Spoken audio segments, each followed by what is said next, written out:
Oh, and you know the thing about chaos? It's fear. What? Yo, see, there's a motto here. Your job is just to piss them off, get them talking, arguing, and getting all their friends involved. Y'all can take it how you want it, getting gay and mad. It's all about ideas, and the good always outweigh the bad.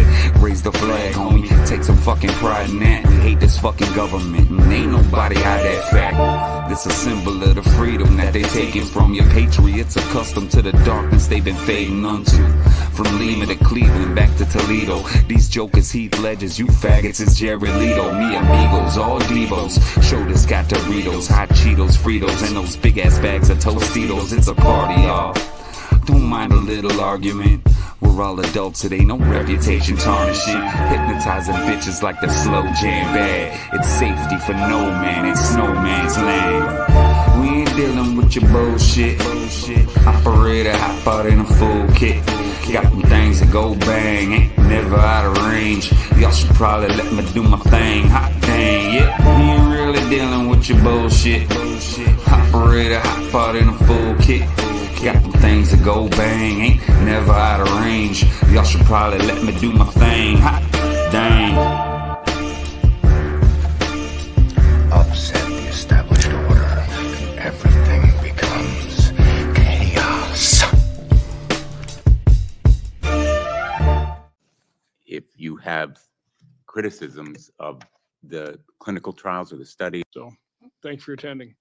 Dr. Hooker, can you talk Yes, a little sir. bit about, because I know Bobby Kennedy asked Fauci one time, who claimed that the vaccines had been tested against placebos, and Fauci made a big show of looking through all these documents, so I guess I didn't bring that particular study.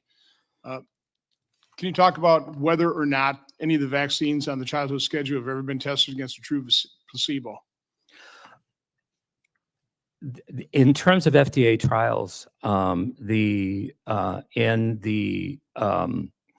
Center for Biologics Evaluations and Research under the FDA, there has never been a clinical trial on a childhood vaccine that has had a true saline placebo. The only saline placebos that were done were on the COVID-19 shots, and those placebos basically were essentially null and void because they started to offer the vaccine itself to the control group within 10 to 14 weeks of the start of the trial.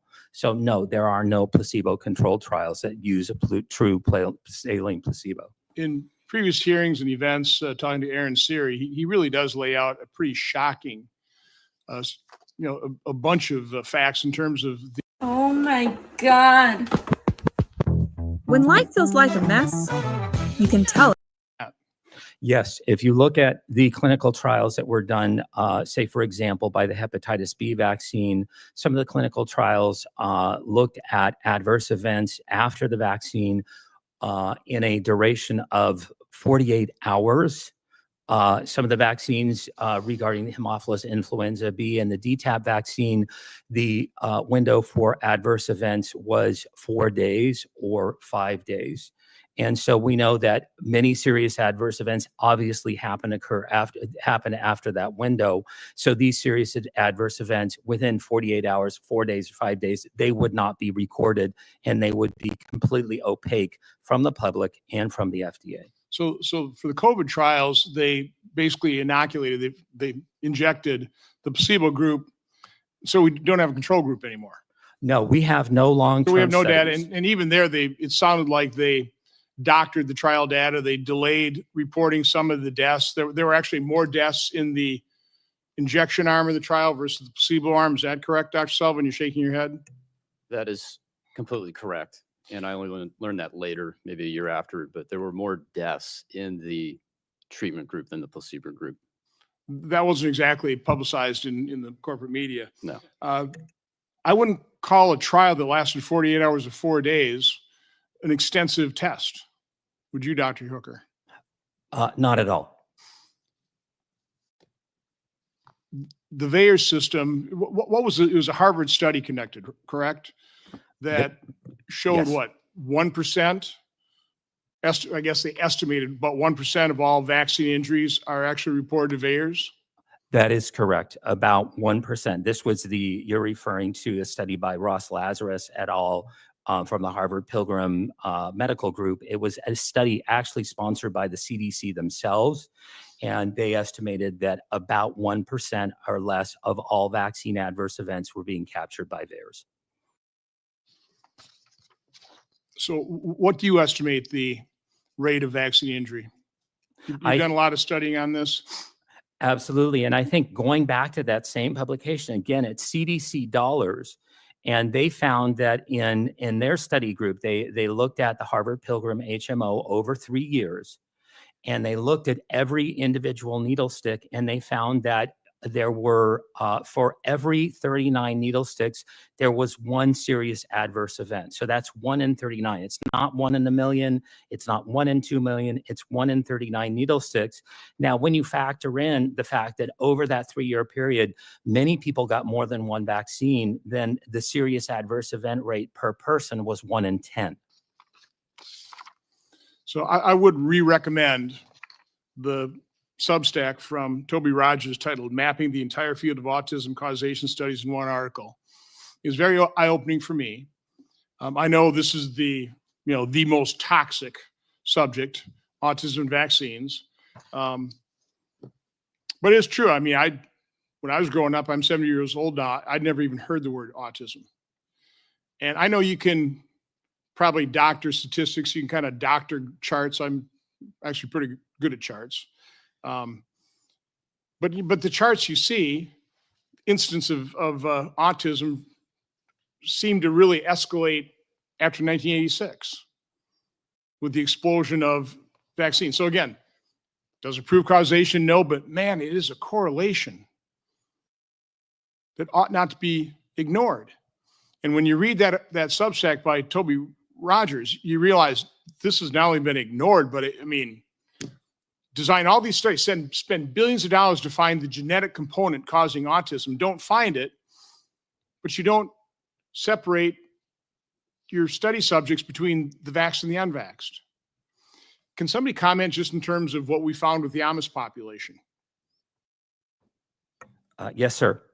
The Amish population, there was a whole group of studies called of articles that were done by an AP reporter, Dan Olmsted, and he found that the only autism that he saw in Amish subjects were those children who were adopted by Amish families who had been previously vaccinated.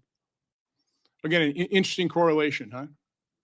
Dr. Sullivan, I really would recommend you read Dissolving Illusions, Turtles All the Way Down. I think the main point made in those books is that improved sanitation dramatically eradicated a lot of these childhood diseases before vaccine has ever hit the stage. Again, that doesn't mean that vaccines didn't eradicate the tail end of that. But I'm in agreement. I'm completely aware of that. And it's a very complex subject. And I should clarify, I'm enthusiastic about vaccination that works. But how do you say, again, because well, we don't know. We don't know. That's the point. I think Senator Blumenthal's point describe that though. Describe why we don't know. So I think to back up, we're referring to there's a social benefit to vaccination. It's hard to define. It's the herd immunity. We all benefit from less disease in society, but we haven't looked at that there is a cost to doing that, and that is going to be harms, and those harms have not been systematically investigated or tabulated. So that's the first point. And then, as I would say that success has led to excess, and so the low-hanging fruit, the success has been in the older diseases. And then with influenza, I think it's an excellent topic where there are other ways to treat influenza.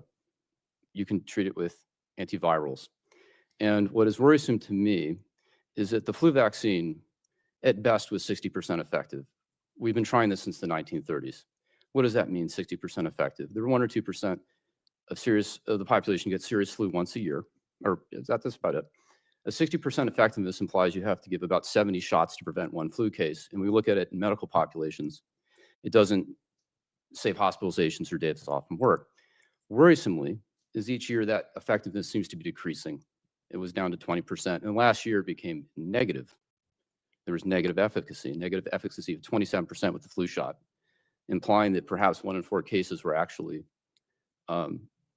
caused by the intervention. And we all want to prevent deaths from flu. I've had the flu. I will do a lot to avoid it. But there are other ways to do this. So I got sucked into this whole conversation as chairman of Homeland Security when during COVID, I was holding hearings on early treatment. We didn't have a vaccine then. Again, I was hearing about what they were talking about, and it kind of concerned me. So, why aren't we exploring all these existing drugs, generic, they're cheap, they've been proven, pretty safe. Again, no drug is totally safe. And we completely blew it off. So again, I personally, I would like to see the medical establishment. I'd like to see our federal health agencies devote a lot of time and effort into treating disease as opposed to funneling all this money into, again, the almost religious belief in the efficacy of vaccines. I will enter in the record because I had my staff check it out. For the last 20 years, the average efficacy of the flu vaccine is 40%. That sounds I great. didn't see the negative efficacy, but I But did that's see. from Cleveland Clinic last year. That's a study on 50,000 of their employees. That may be a preprint study, but Oh, okay. that is worrisome for this coming flu season. I mean, we did see studies that negative efficacy for the COVID injection as well. Yes, And we again, did. all that kind of information Yes, we did. was dismissed.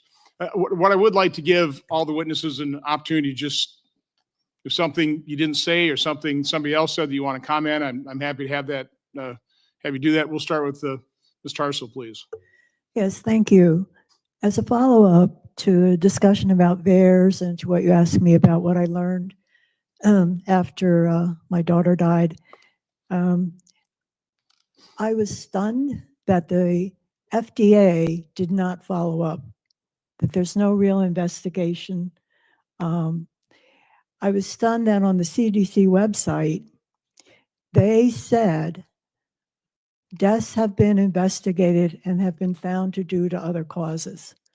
When I knew not only my daughter's death, but other deaths had not been investigated or found to be due to other causes.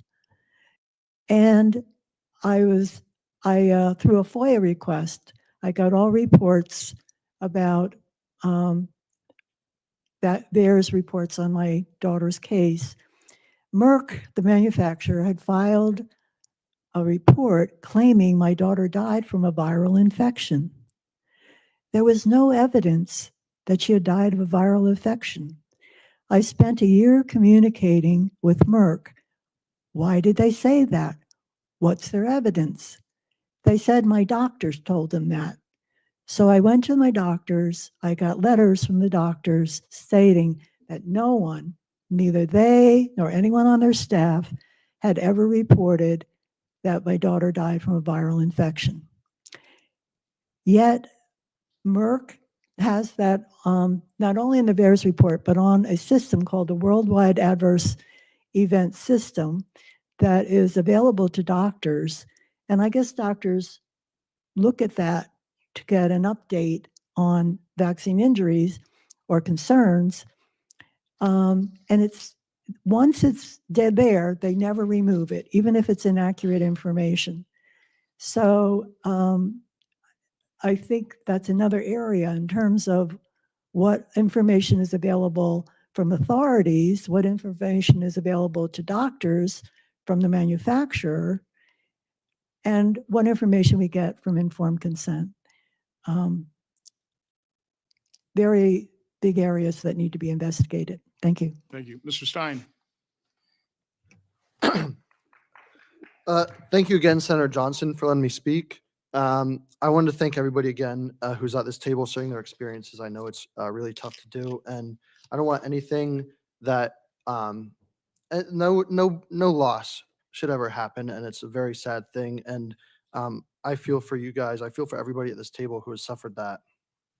And I just want to make a point about the influenza antivirals. We know that antivirals need to be prescribed very quickly once people are diagnosed with flu, and that oftentimes antivirals are not effective after the first 24 hours that people feel symptoms. So, we have to think about the fact that, yes, we want to be able to treat and make sure everybody is healthy, but we also have to think about the logistics of this as well, in addition to just saying, it's easy to say, well, everybody should be able to get treated and everybody should be fine afterwards. But we have to think about the logistics and the reality that is not all antivirals are going to be super effective, and not all flu treatment and all vaccine preventable disease treatments are going to be 100% effective all the time. I understand. That's why I want to put more effort into researching for treatment. Dr. Hooker. Thank you, Senator Johnson. As a parent of a vaccine injured child, I've been to DC many, many times. I cannot travel with a vaccine injured son to the extent that obviously it needs to happen.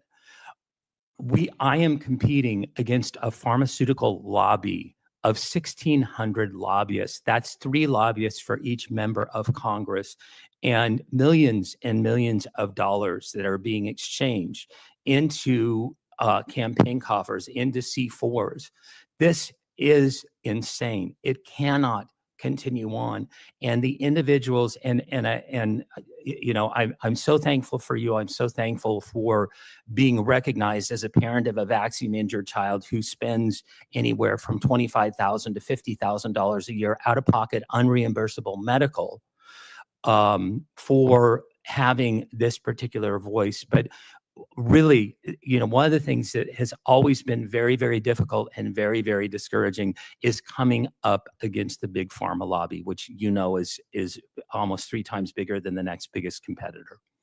No, you're outgunned. And again, I was actually very pleased to hear Senator Blumenthal with an open mind toward what we need to do with that compensation fund for both normal vaccines as well as the COVID injection fund is a joke. I mean, it's awful. And, Absolutely. okay. Dr. Sullivan. 2 points with VAERS, and I know you like charts. If we were to go to 2019 and I were to show you a chart of the adverse event reports to VAERS, there were about 20,000 reports for all vaccines, including flu vaccines. In 2021, 2022, if I made that chart a foot high so you could see it from there. We had it in the last hearing. Oh, so did yeah. you? Yeah. It would go 50 feet high. I mean, it literally, it went from 20,000 to over 1 million. The other key point about VAERS, and we've talked about the underreporting factor of at least 40, maybe 100, we don't know for sure. It is reactive. No, it's not proactive, and it absolutely will not catch a novel complication. I cannot state that strongly enough. It will miss any novel complications. We have a novel gene therapy, a novel therapeutic, a novel virus, and we have novel complications. Thank you. Just a quick comment. I think part of the problem it doesn't catch these things is they don't want to find them. Okay. They don't want to know the truth. I mean, that's a real problem. Ms. Tommy. First of all, thank you again for today and listening to us. I just want to reiterate the pediatricians being paid to or be getting bonuses, certainly for vaccinating our children. They are our first line as we go in with our precious babies. And many of these young parents, they look at them for the research. When it says do your own research, that's where they go. So if you want Children's Health Events to do some more research on that to get you the truth about the bonuses, we really need to look into that. Because that's, again, is what I think is killing a lot of these babies and children, is the pediatricians and their advice, their lies. Well, to me, that's just a huge conflict of interest. Exactly. It just is. Ms. Marana. Again, thank you for having me here today. And again, I'm very deeply moved by the other stories here, my fellow witnesses. Number one, as a parent, you know, one of my goals since losing my son, Joseph, is to empower people with information. I'm not here to debate the science. The science is clear. Do these rare events happen? Absolutely. And there are folks here beside me sharing their experiences. And again, do not want to diminish those. But I think we have to really focus on the safety. And I've heard VAERS mentioned a couple times today. I just want to remind folks that there are other parts of the U.S. safety monitoring system, like the Vaccine Safety Data Link, CISA. VAERS is not the only part of that safety monitoring system. And I did want to just round back on the flu vaccine effectiveness. When Dr. Sullivan quotes upwards of 60%, it's really important to understand what that measurement endpoint is. And when we talk about 40 to 60%, it means against medically attended illness. If we would like to look at other endpoints, and that's really what flu vaccination is about, it's really good at preventing severe outcomes like hospitalization, disability, and death. And if we look at the figures for the 24-25 season, the preliminary vaccine effectiveness, and these are interim numbers, the final ones will come out from CDC in September, 63 to 78% effective in kids against hospitalization. So I think it's also important as a scientist that I point out that when we are talking about statistics and numbers, that we put those into context, and there are different measurement on points when it comes to vaccine effectiveness. So again, I'm a mom. That's why I'm here today. I'm trying to prevent what happened to me from happening to other people, but I certainly appreciate, and I also am very moved to hear you and Senator Blumenthal talking about collaborating on VICP at Vaccinate Your Family. We definitely think there can be improvements as well. We put out a State of the Immune report earlier this year that has some specific things that Congress can do. So I'm very excited to see that conversation. If you want to build an app and have no idea how to code or where to start, check out Base 40. Next, we'll go to Ms. Cordingley. Thank you. Yes, I appreciate the opportunity to be here to speak for all of those that didn't have the chance to. I feel that we have a lot of growth. We are all here as parents. We want what is best for our children. We want to keep them safe. We want to keep them healthy. I think we can all agree on that is our utmost priority here. The problem that lies is we have too many conflicts of interests. We have the pharmaceutical companies in the medical schools. Their roots are dug deep. And when you have the pharmaceutical companies that are selling the drugs, also teaching the doctors what needs to happen, you're having a broken system. You're having these doctors that are coming out of medical school, just like Dr. Sullivan said, where all you learned about vaccines was to memorize the schedule. You didn't learn about how to recognize the illnesses, and that's part of the problem. If we have something that is trying to prevent these illnesses, there's no 100%. These illnesses are still going to be around.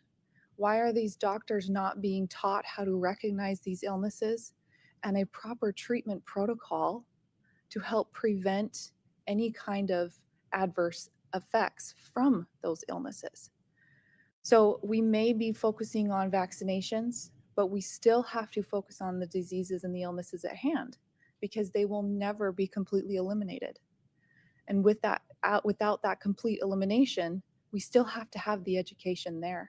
And if we don't have that proper education and proper treatment plan in place, we're going to continue having both sides of where we have children that have passed from the illness. And then if we do not have the proper procedures put in place, and we do not have that true saline placebo studies done to show the true safety and effectiveness, then we're going to continue to see our children be damaged and killed by the very thing that we are trying to protect our children in this world for.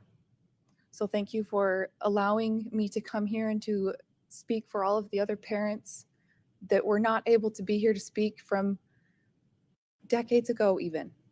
They matter, their children's voices matter, and I'm here to make sure that we make changes happen. Thank you. Well, again, thank you all for your very important and I would say powerful testimony. On purpose, we sprinkled the witnesses together. We didn't just have 2 on one side and 5 on another. I'm hoping we bridge the gap. These are all true stories. They're all heartbreaking. There are good points made, I think, on all sides. And what we're trying to seek is the truth. We want to know exactly what's happening. We want integrity restored to science. We want our federal health agencies credible. We want doctors, advocating for their patients first and foremost. So again, there are a lot of issues we discussed. Again, I also am pleased with Senator Blumenthal's willingness to work with me on some solutions. Again, I don't think there are a whole lot of solutions come from the federal government, but there are certain things we do have to do. We're up to our necks in this one. So I think there's an awful lot we can do, but it starts with understanding what the reality is, what the truth is. And again, I think you've really added to the conversation in a very constructive way. I think this was, from my standpoint, a very good hearing. I truly appreciate everybody's attendance. There may be other people with other stories to tell. I think if you're vaccine injured or know somebody who is, I think certainly Children's Health Defense.